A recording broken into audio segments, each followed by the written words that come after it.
Bienvenue dans Zone Sensible, un podcast de récits psychologiques écrit et conté par Marie Fels. Chaque épisode vous emmène dans une fiction immersive, entre tensions douces, troubles intérieurs et cette ligne fragile où la réalité commence à vaciller. Aujourd'hui, une nuit trop silencieuse. Un réveil toujours à la même heure, 3h27, et cette lumière étrange qui pulse sous la porte. Mais parfois, ce n'est pas ce qu'on ouvre qui est le plus inquiétant, c'est ce qui attend d'entrer. Voici le signal sous la porte. Je ne dors plus, pas vraiment. Depuis 2 semaines, il y a ce moment, toujours le même, où quelque chose change dans la nuit. 3h27, pas 3h26, pas 3h28, 3h27. Je me réveille, les yeux grands ouverts, comme si une alarme invisible venait de hurler dans mon crâne. Et toujours ce silence, trop silencieux. Vous voyez, ce genre de calme qui ressemble plus à une absence qu'à une paix. La première fois, je n'y ai pas prêté attention. Il était tard, j'étais seule.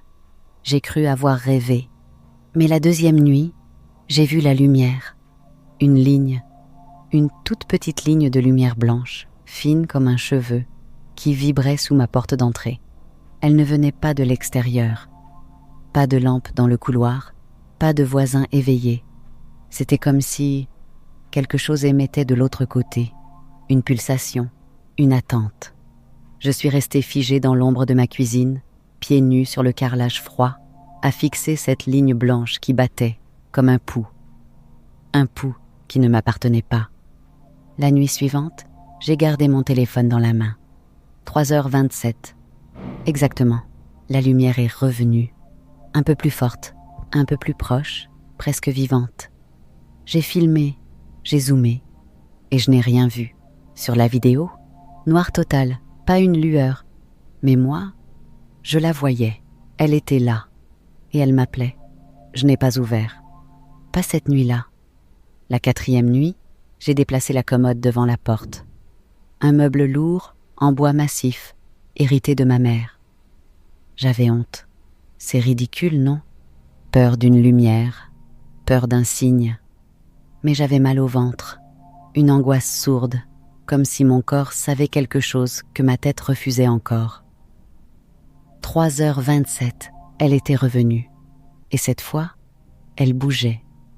Oui, la lumière n'était plus une simple ligne. Elle oscillait. Elle s'étirait lentement vers le haut de la porte, comme un serpent qui cherche la serrure. Un faisceau blanc, intelligent, organique. J'ai reculé jusqu'à mon lit, sans la quitter des yeux. Je crois qu'elle me voyait, elle aussi. J'ai cessé de sortir. Mes volets sont restés fermés. J'ai débranché mon interphone. Et j'ai mis des serviettes au bas de la porte, pour ne plus rien voir. Mais elle est passée à travers. Pas la lumière, le message. Il a commencé par une simple lettre, dessinée avec la condensation de ma fenêtre. Un O, puis un U, puis V, jusqu'à écrire, 3 nuits plus tard, ouvre. Cette nuit-là, j'ai rêvé de choses tapies dans le couloir. Pas humaines, pas animales non plus. Des choses faites de souffle, de vide, de mémoire. Je me suis réveillée en hurlant, les draps trempés. Et la lumière était là. Mais cette fois, plus aucune barrière. La commode avait glissé. Les serviettes étaient déplacées. Et la ligne blanche traçait une forme précise. Une main. J'ai tenu. Encore de nuit. Je ne sais pas comment. J'ai dormi dans ma salle de bain. J'ai vidé 2 bouteilles de vin. J'ai prié, moi qui ne crois en rien. Et puis, la dernière nuit est arrivée. 3h27, l'électricité a sauté. Pas de lampe, pas de veilleuse, pas de frigo.